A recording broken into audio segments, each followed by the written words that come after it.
साथियों नमस्कार, मैं दिनेश कुमार सिंह, पूर्व मंडलायुक्त चित्रकूट धाम मंडल। मेरे इस YouTube चैनल में आप सभी का स्वागत और अभिनंदन है।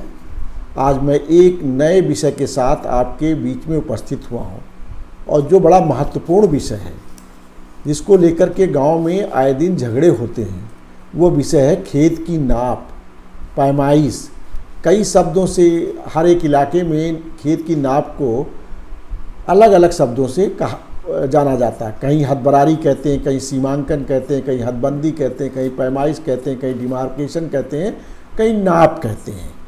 तो ये खेत की नाप को लेकर के झगड़े होते रहते हैं और इसके लिए भू राजस्व संहिता, उत्तर प्रदेश राजस्व संहिता 2006 में धारा 24 में प्राविधान किया गया है कि अगर कोई व्यक्ति ये समझता है कि खतौनी में उसका रकबा कुछ लिखा हुआ मौके पर उससे कम है, या पड़ोसी ने खेत की मेड़ काट काट करके उसके खेत को अपने में मिला लिया जिसका उसका कम हो गया है, या खतौनी में उसका नाम है लेकिन उसका कब्जा उस पर नहीं है, तो इन परिस्थितियों में कोई भी खातेदार अपनी ज़मीन की पैमाइश करा सकता है। ज़मीन की पैमाइश कराने के लिए क्या करना होगा? उसे एक आवेदन देना होगा। राजस्व संहिता, उत्तर प्रदेश राजस्व संहिता 2006 की धारा 24(1) में इसका प्रोविजन किया गया आवेदन का। आवेदन किसको देगा? आवेदन इस विषय में उप जिलाधिकारी के न्यायालय में दिया जाएगा। उस आवेदन में क्या क्या अंकित करना होगा? उसमें अंकित करना होगा वादी को अपना नाम, पता, पिता का नाम, और प्रतिवादी गण जो भी हैं, विपक्षी जो है, दूसरा पक्ष जो है, जो आस पड़ोस के खेत वाले हैं, उनके नाम, उनके पिता के नाम और उनका पता। ये भी अंकित करना पड़ेगा कि कौन सा गाटा है जिसकी आप पैमाइश कराना चाहते हैं, भूखंड की संख्या तथा उसकी सीमाएं क्या हैं। विवाद का संक्षिप्त विवरण आपको अंकित करना पड़ेगा। इस प्रार्थना पत्र के साथ संलग्न भी करना पड़ेगा। क्या क्या संलग्न करना पड़ेगा? उस गाटा संख्या का नक्शा, उस गाटा संख्या की खतौनी, उस गाटा संख्या की खसरा की प्रमाणित प्रतियां। तो नक्शा, खतौनी और खसरा की प्रमाणित प्रतियां। तो इस प्रकार आप आवेदन एक तैयार करेंगे धारा 24(1) के अंतर्गत, और इस आवेदन को तैयार हो जाने के बाद आप इस आवेदन को उप जिलाधिकारी के न्यायालय में प्रस्तुत कर देंगे। उप जिलाधिकारी के न्यायालय में क्या होगा प्रोसेस?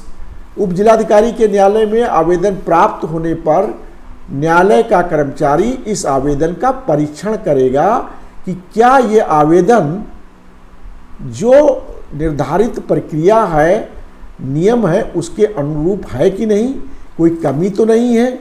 अगर कोई कमी पाएगा न्यायालय का वह कर्मचारी, तो वादी को और उसके वकील को कमियां बताएगा और वो वादी और उसका वकील उन कमियों को दूर करेगा।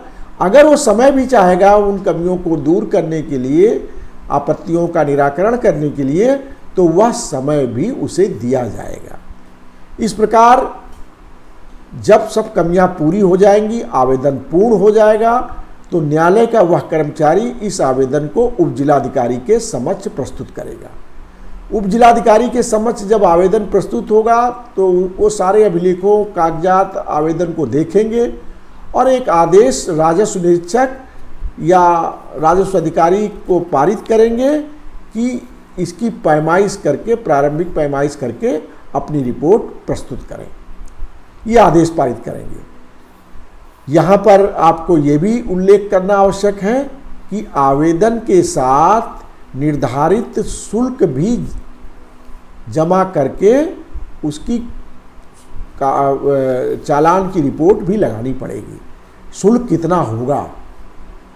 अगर एक गाटा की पैमाइश कराना चाहते हैं तो शुल्क 1000 रुपये होगा। 2 गाटा की पैमाइश करा रहे हैं या 2 से अधिक की कराना चाहते हैं, तो अगर गाटा आपस में सीमाएं मिलती हैं तब 1000 रुपये ही जमा करना होगा। अगर सीमाएं नहीं मिलती हैं तो हर एक गाटा के लिए 1000 रुपये के दर से आपको फीस जमा करनी होगी। तो ये फीस जमा है, कागज आपके पूरे हैं, उप जिलाधिकारी द्वारा राजस्व निरीक्षक को आदेश कर दिया गया है। अब उप जिलाधिकारी के आदेश के बाद राजस्व निरीक्षक गांव में वादी और अन्य पक्षों को और ग्राम प्रधान को सूचित करके तारीख और समय की सूचना दे करके उस तिथि को गांव में जाएंगे। पक्षों के समक्ष खेत की नाप जोख करेंगे कि कितना खेत किसके तरफ बढ़ रहा है, नक्शे के अनुसार कितना कहाँ पर सीमा होनी चाहिए, ये सब चीज़ों की नाप जोख करने के उपरांत मौके पर ही एक मैप का तैयार करेंगे, ज्ञाप तैयार करेंगे, अपनी रिपोर्ट तैयार करेंगे और उस पर रिपोर्ट पर सभी के हस्ताक्षर कराएंगे। अगर कोई पक्ष गांव पंचायत के राजस्व समिति के तरफ से कोई होगा, वादी होगा, सीमा जो लगी है खेतों की उनके काश्तकार होंगे, सबके हस्ताक्षर कराएगा। अगर कोई हस्ताक्षर करने से इनकार करता है तो क्या करेगा कानून को राजस्व निरीक्षक, वो लिख देगा वहीं पर टिप्पणी कि फला फला ने इस हस्ताक्षर करने से इनकार किया। साथ ही साथ 2 स्वतंत्र गवाहों साक्षियों के भी हस्ताक्षर इस रिपोर्ट पर जो ज्ञाप तैयार करेगा मौके पर नाप का ज्ञाप, उस पर 2 स्वतंत्र साक्षियों के गवाहों के भी हस्ताक्षर कराया जाएगा। इस तरह वह जो रिपोर्ट तैयार करेगा, यह रिपोर्ट और कार्रवाई 30 दिन के अंदर करनी होती है कानूनगो को, राजस्व निरीक्षक को। यह अधिकांश किसान भाइयों को नहीं मालूम है और राजस्व निरीक्षक कई महीने तक आदेश होने के बाद भी मौके पर पैमाइश नहीं करते हैं। तो अगर 30 दिन के अंदर नहीं करते हैं तो उप जिलाधिकारी के यहाँ आवेदन फिर करके निर्देश कानूनगो को दिला सकते हैं। ये एक्ट में भी प्रावधान कर दिया गया है कि 30 दिन के अंदर कानूनगो को ये नाप करनी ही है और रिपोर्ट जब उप जिलाधिकारी के न्यायालय में प्रस्तुत हो जाएगी तो उप जिलाधिकारी उसका संज्ञान लेंगे। जो प्रभावित पक्ष हैं, सीमा के काश्तकार हैं, प्रधान हैं, वादी हैं, उन सबको एक लिखित नोटिस भेजेंगे जो और उनसे अपेक्षा करेंगे कि अगर इस रिपोर्ट पर किसी को कोई आपत्ति है तो वह 15 दिन के अंदर अपनी आपत्ति न्यायालय में प्रस्तुत कर दे। हो सकता है कि किसी को कोई आपत्ति हो सकता है किसी को कोई आपत्ति ना हो। अगर कोई आपत्ति नहीं है तो उप जिलाधिकारी रिपोर्ट को देखकर उससे संतुष्ट होने पर उसकी पुष्टि का आदेश पारित कर देंगे। अगर कोई आपत्ति आती है तो उस आपत्ति पे सभी पक्षों को सुन करके उसका निस्तारण करेंगे और समुचित आदेश पारित करेंगे।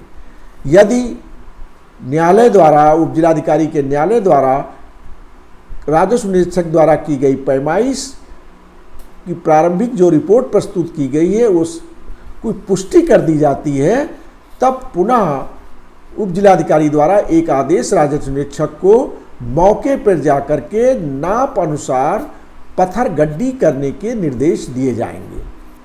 पत्थर गड्डी के लिए राजस्व निरीक्षक पुनः गांव जाएगा, आवश्यकता होगी कि पुलिस बल भी लेगा और सभी पक्षों को सूचित करेगा और जो नाप और पैमाइश की गई है उसके अनुसार मौके पर पत्थर गड़वा देगा और उस व्यक्ति का, उस काश्तकार का, उस जोतदार का उस पत्थर गड्डी के अनुसार जो सीमाएं निर्धारित हुई हैं वहाँ पर कब्जा करा देगा।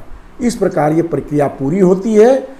यहाँ पर यह भी उल्लेख करना आवश्यक है कि इस प्रक्रिया से अगर कोई पक्ष असंतुष्ट है, क्षुब्ध है, वो उप जिलाधिकारी के न्यायालय के आदेश से संतुष्ट नहीं है, तो वह धारा 210 में आयुक्त के न्यायालय में अपील प्रस्तुत कर सकता है, जहां पर सुनवाई के उपरांत अंतिम रूप से आयुक्त के द्वारा अपील का निस्तारण किया जाएगा। ये विषय बहुत ज़रूरी था, इसलिए मैंने आपके समक्ष प्रस्तुत किया है। इसमें आप जो है एक बात ज़रूर ध्यान रखें कि कानूनगो को 30 दिन के अंदर रिपोर्ट प्रस्तुत करनी है और उप जिलाधिकारी को रिपोर्ट प्रस्तुत करने के 7 दिन के अंदर नोटिस भेजनी है और नोटिस में 15 दिन का समय आपत्ति का दाखिल किया जाना है। इस समय सीमा इस बार शासन ने इस उत्तर प्रदेश राजस्व संहिता 2006 के नियमों में ही रख दी है और इस समय सीमा का राजस्व निरीक्षक को भी उप जिलाधिकारी को पालन करना चाहिए, जिससे कि ये मुकदमे ज़्यादा समय तक लंबित न रहें और आपस में मौके पर कोई अनावश्यक विवाद ना हो।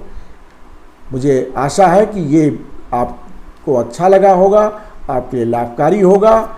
मेरा सभी किसान भाइयों से अनुरोध है, जो लोग इस वीडियो को देख रहे हैं वो अन्य किसान भाइयों तक मेरे इस चैनल को वीडियो को भेजने कष्ट करें।